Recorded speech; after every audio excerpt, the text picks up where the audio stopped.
Welcome to the Hardy Mom Podcast. Your health challenged, girl, I get it. Feeling anxious, depressed, don't you sweat it. Hi, I'm Jen Hardy, and I'm here to help moms live the lives of their dreams, even when they can't get off the couch. Today, I am showing up, and you're going to notice that my voice isn't quite back to normal because I'm still a little bit recovering from COVID. You may hear a little bit of a hum because I'm having an extended hot flash, and I need my air conditioning on. So if you can get past those things, buckle up because we're going to be in for an incredible ride. Today, I'm going to start off by talking about me because let's face it, that's what everybody wants to talk about, themselves, not me. And also, I've got the most incredible story of how I'm a walking miracle. And for some reason, I haven't been sharing it with you. And I think if you know what's happening with me, you may be a little more interested in why I'm talking today. So today we're going to talk about how the fact that I am even upright in this chair is a miracle, let alone the fact that I could walk. So let's back up. It's 2012. My husband has been back from Iraq for about 2 years, and he is having massive kidney pain. So I take him to the emergency room, and they do a scan, and they say, you've got kidney cancer. It's aggressive. It's got a 10% 5-year survival rate. You need to get surgery yesterday. So what do? We get the surgery, right? Because we get the cancer out. 5 different doctors told us we have cancer. We got to do that. And he got the surgery, and it wasn't cancer, which was phenomenal. Unfortunately, the quickness of it had compelled us to get a doctor that wasn't so good. That's a topic for another day. If you need something quickly, please, dear goodness, do your research and get the best doctor, even if it takes an extra week. So anyway, soapbox over, and I got to do a quick coffee thing. Hold on one second. And I'm back. So guess what? He's fine. Well, he's not fine. He takes a really long time to heal. But while he's doing that, my sister-in-law comes into town because that's what family does, right? They step up, they help out, they show up. I had 4 teenagers, 2 preschoolers, and my 20-year-old was in the Navy in the Persian Gulf. And it was a rough time, let me tell you what. And my sister-in-law was there and saw me fall down the stairs twice. And she said, that's not normal. And probably you have some sort of injury. You need to go to the doctor. And I fought it. And finally she's like, no, you're going to the doctor. So I did. And when I went, I'd been tired off and on literally for like 14 years at that point. Tired. When I say tired, I mean to the point where literally couldn't get off the couch for days or weeks or months off on end, except to do like bare necessities. I had tons of kids at home.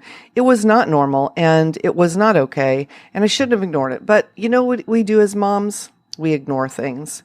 We take care of everyone else. We think we're doing a good thing by putting our own health on the back burner.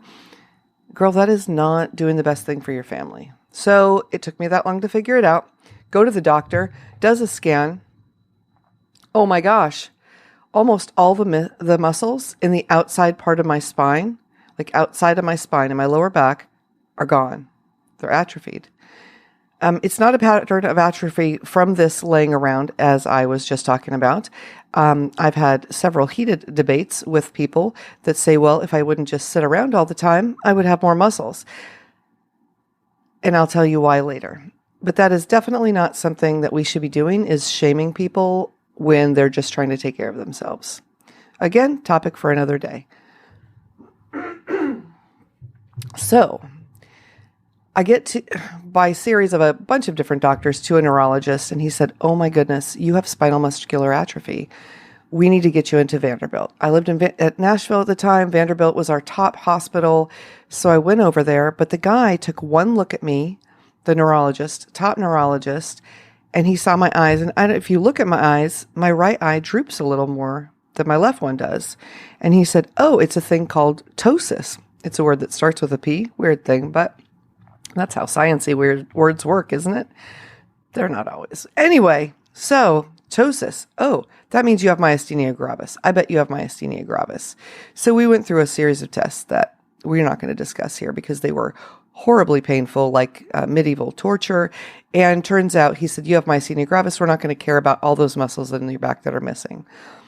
Now, if I was the patient then that I am now, I would have gone to another doctor.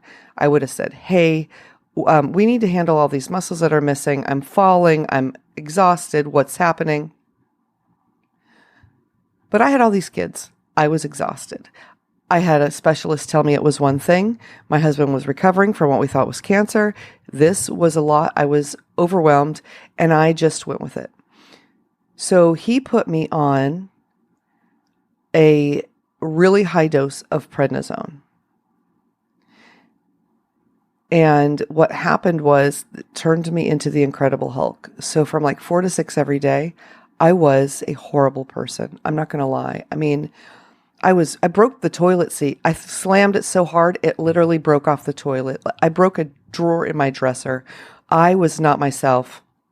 And my husband brought me to the doctor and said, hey, you need to get her off this prednisone. And he said, no, we're going to give her a muscle relaxer to help her calm down.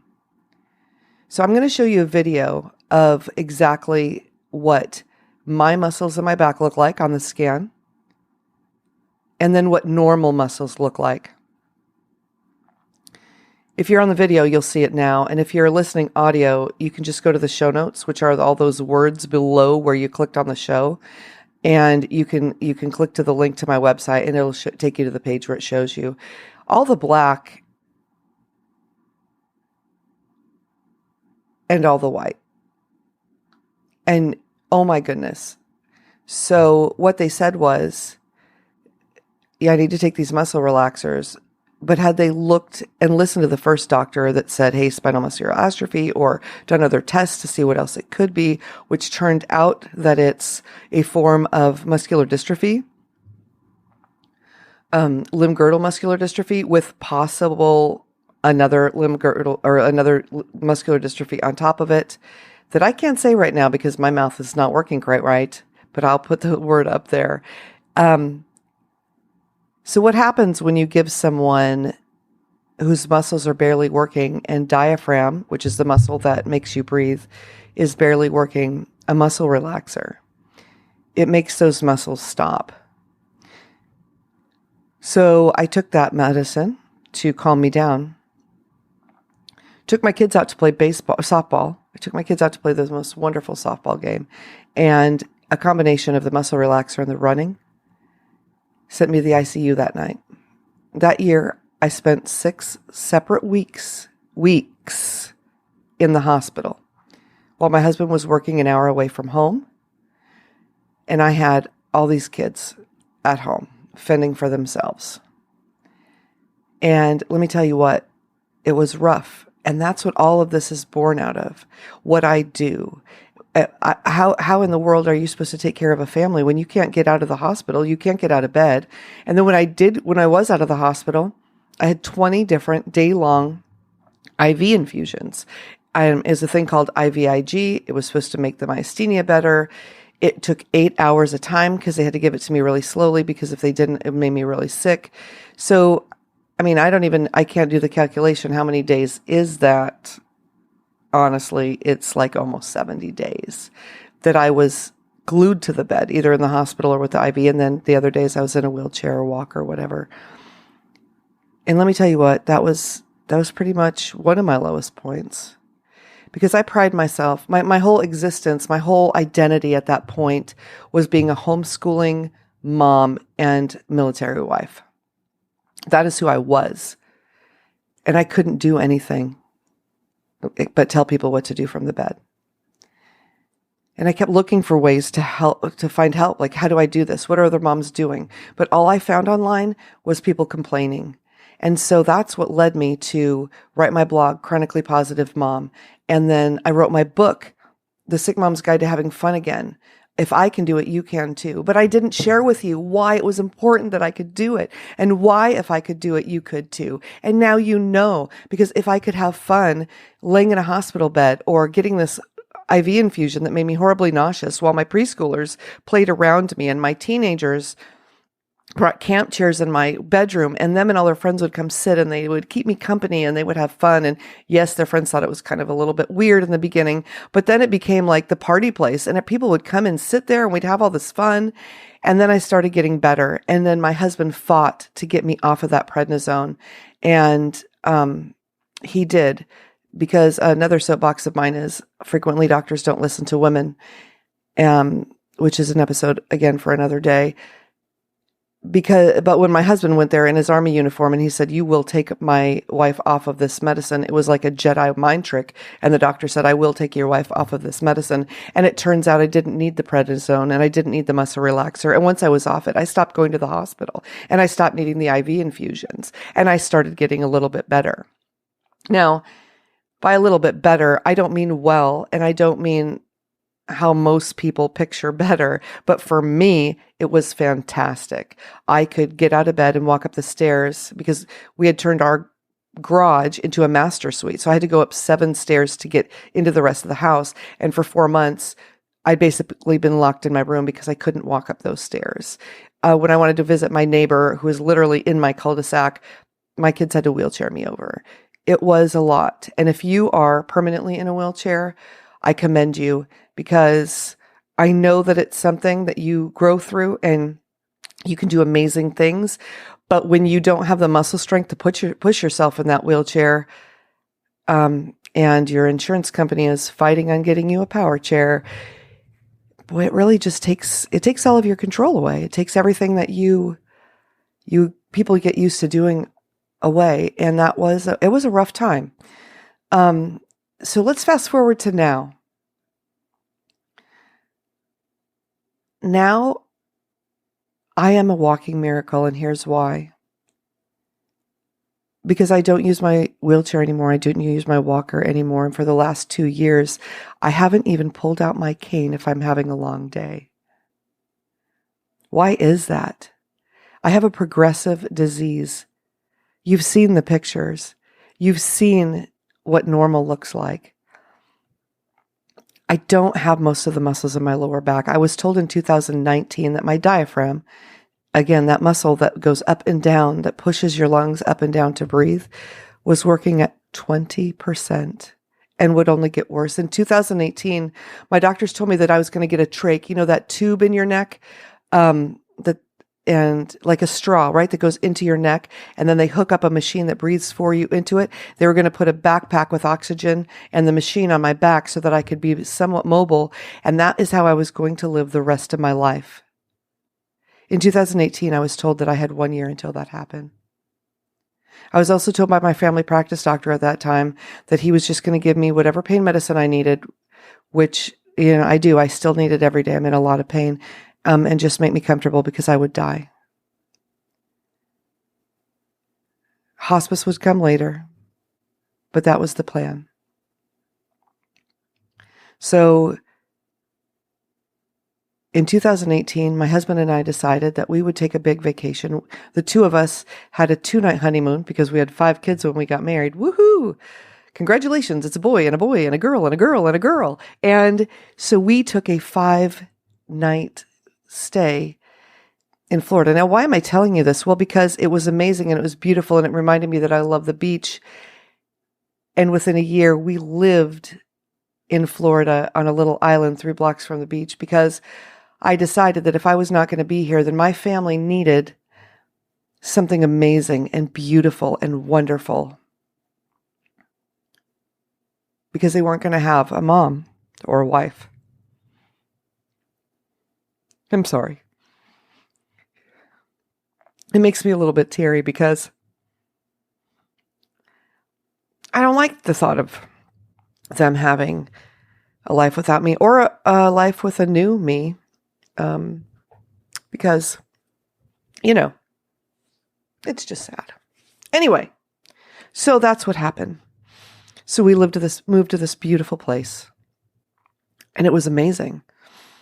And part of the reason why we came, and the reason I told everyone else, was that this salt air really helps my lungs. And I had noticed that when I was here for that week, I was breathing so much better.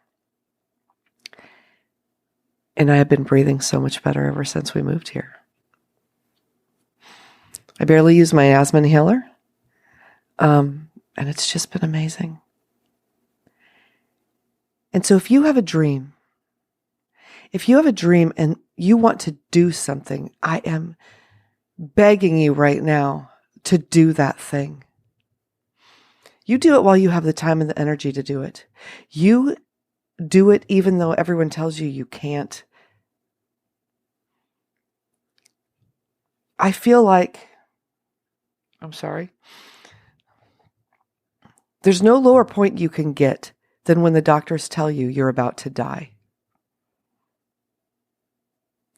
And I'm telling you, just like I did on my book and in my earlier podcast introductions, if I can do it, you can too.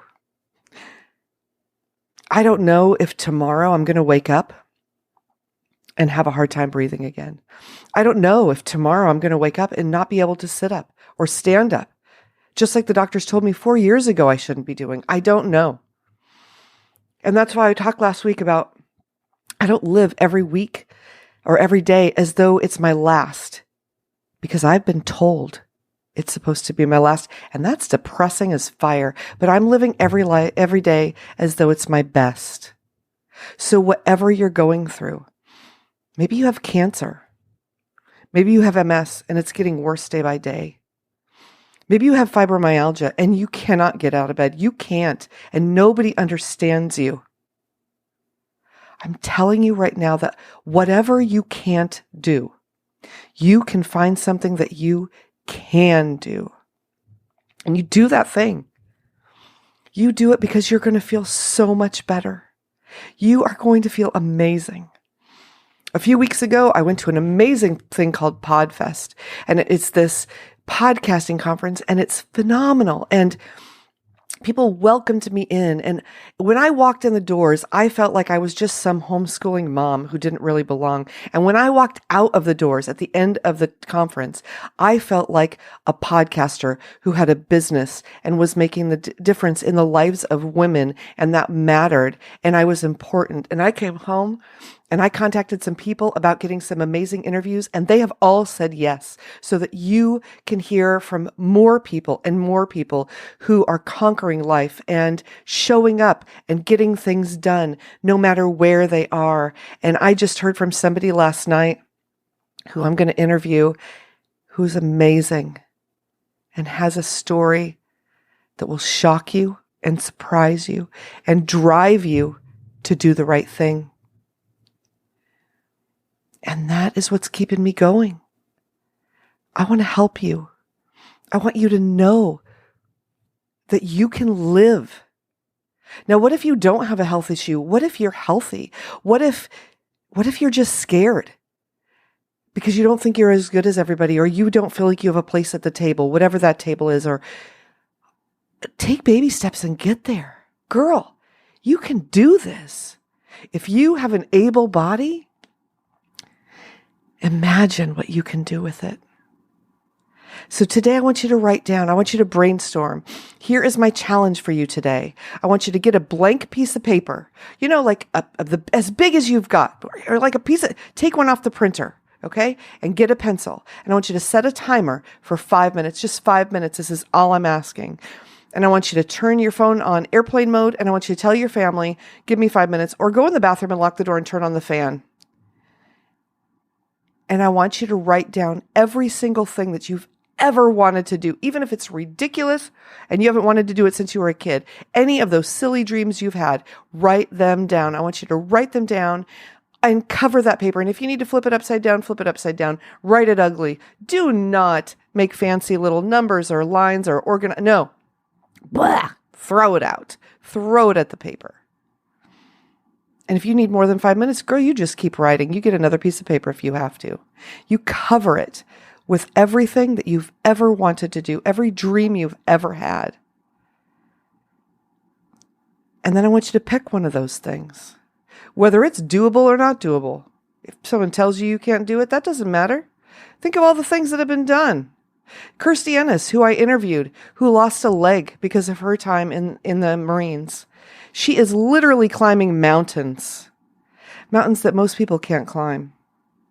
I'm getting out of the bed and I'm walking without the muscles that help me to walk. You can do this.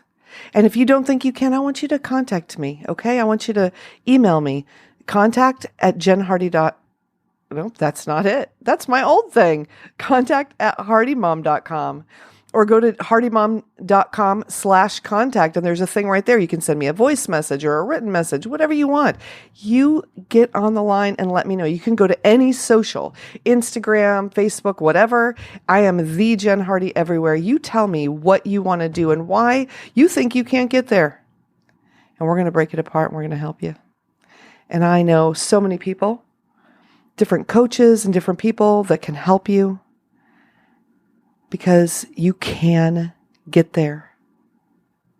You do those things. You do those things that you always wanted to do, because if you do them, you're going to inspire your children to do the dreams that they have. If you tell them, oh, mom can't do those things because of this or that or the other, what you're telling them is you can't either. Because we all have setbacks. We all have things that hold us back. But you know what? There's a world full of people that didn't listen to those setbacks and didn't listen to those things. And I am here as one of those people to tell you, go out there, fight the good fight, win your win. And I want to hear all about it. I appreciate you listening to me today. I appreciate you taking the time. I know your time is valuable. And I didn't really talk about all the things I planned on talking about today, but I believe I told you what you needed to hear. Thank you for sharing your time with me. Please share your wins or your losses or why you don't think you can win, because I want to help you get to the other side. And I look forward to talking to you next week. Tips and tricks here that will help you. There's advice from experts and interviews. Find time to be with your kids and family. I can help you get it done easily. So premenopausal or postpartum, all stages of womanhood, girl, we've got 'em. I've been there, I've done that too, with the Hardy Mom podcast. Yeah, I'm here for you.